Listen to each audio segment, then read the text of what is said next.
It was a crisp, cold winter day on the island of Sodor. Snow lay thick on the ground. The engines were working extra hard. James was pulling the slow goods train. Percy pulled up alongside carrying the mail. "Hello, James," said Percy. Then the signal changed to green. "Goodbye, James," whistled Percy, and he was off in a flash.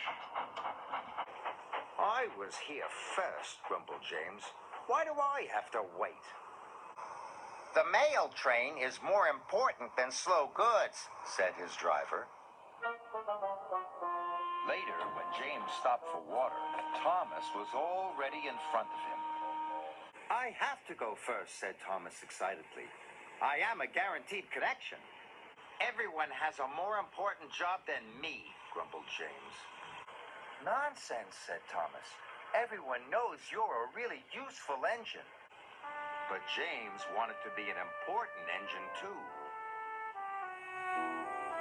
Later that day, Sir Topham Hatt came to see James. "You must take coal to all the stations on the island," he boomed.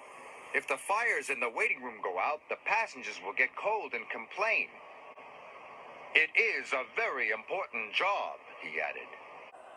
"You can rely on me, sir," said James proudly. Sir Topham Hatt left. James was excited. "An important job," he said happily. "Phew," sniffed Gordon. "It's only a load of coal after all."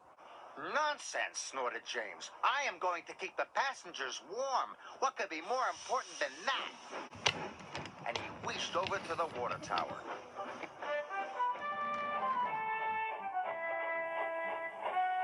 But there was a line at the water tank. "Come on," he steamed impatiently. "I have an important job to do." "Wait your turn, bossy boiler," said Thomas. James felt too important to wait, so he didn't. James rushed to the coaling station. He met Edward waiting at a junction. Edward was looking bothered. He had too many jobs and he was feeling puffed out. "Can you take these slate cars to the quarry?" Edward asked. "Sorry, Edward, but I can't," puffed James. "I've got the most important job on the island." And he chuffed grandly away.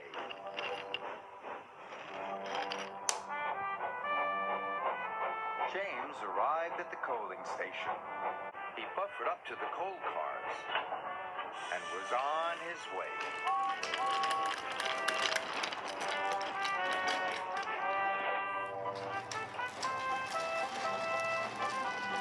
James was looking forward to delivering his coal.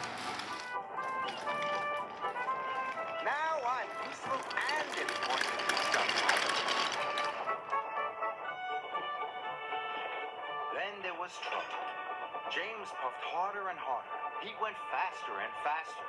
And then he began to feel hotter and hotter.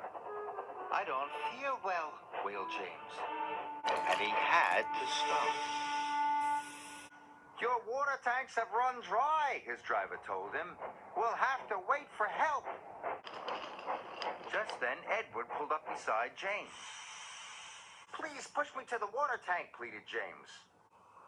"I'm sorry," Edward puffed sadly. "You wouldn't take my freight cars to the quarry, and now I'm running late with my passenger train." And Edward steamed away.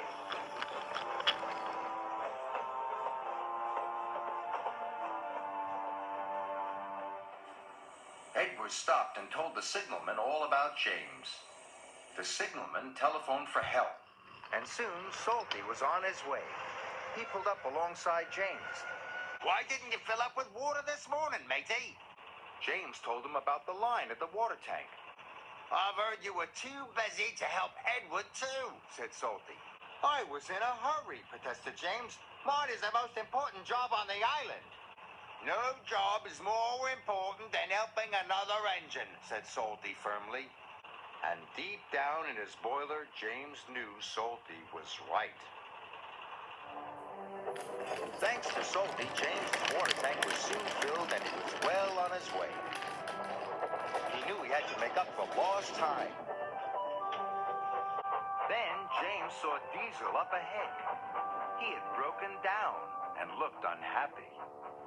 James wanted to tease him, but then he remembered what Salty had said. No job is more important than helping another engine, he said to himself. And even Diesel is an engine.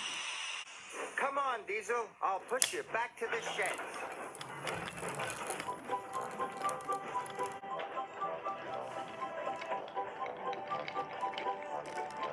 Pushing Diesel and pulling freight cars was hard work. At last, James got Diesel to the repair yard, but he still had to lift his motor.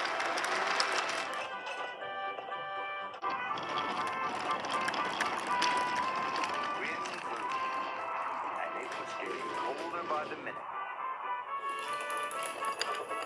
James steamed all over the island, delivering coal to the station waiting rooms.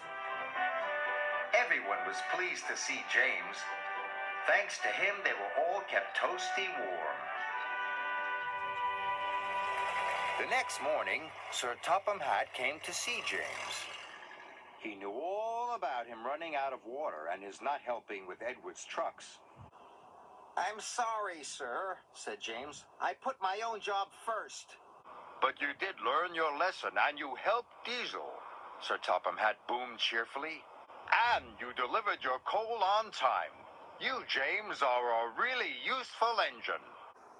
James nearly burst with pride. "Thank you, sir," he said. Being really useful was better than feeling important.